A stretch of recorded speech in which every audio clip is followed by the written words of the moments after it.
તો વિધાનસભા ગૃહમાંથી બહાર નીકાળી દેવાતા કોંગ્રેસ ધારાસભ્ય જિગ્નેશ મેવાણીએ પોતાની પ્રતિક્રિયા આપી હતી।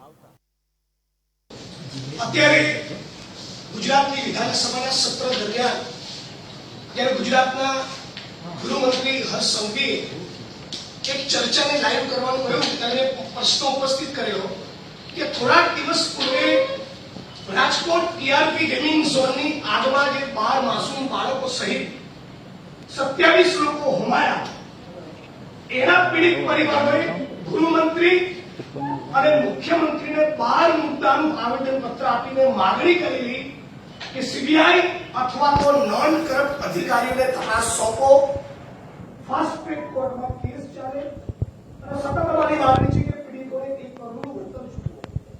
આ જ પ્રમાણેની માગણી મોરબીના પીડિતોની, તક્ષશિલાના પીડિતોની અને હરણી કાંડના પીડિતોની છે।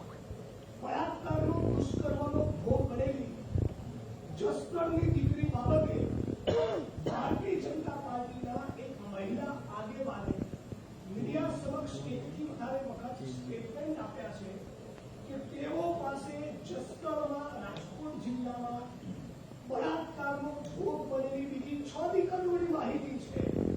તો ગુજરાતમાં ભારતીય જનતા પાર્ટીના આગેવાનો, નેતાઓ દ્વારા શા માટે દીકરીઓ પર બળાત્કાર થાય છે અને ભાજપના ભ્રષ્ટ નેતાઓ અને એના ચહિતા અધિકારીઓની મિલીભગતના કારણે અમદાવાદની શ્રેય હોસ્પિટલ, ભરૂચની એક હોસ્પિટલમાં લાગેલી આગ, રાજકોટનું ડીઆરપી ગેમિંગ ઝોન, મોરબી કાંડ, તક્ષશિલા, હરણી કાંડ, આ બધા કાંડોમાં થઈ 240 થી વધારે લોકો હોમાયા।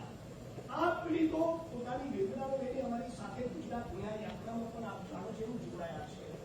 આજે બધા ગાંધીનગર પહોંચવાના છે। તો સામાન્ય ગુજરાતના મુખ્યમંત્રી અને ગૃહમંત્રી આ પીડિતોની વાત સાંભળવા તૈયાર નથી।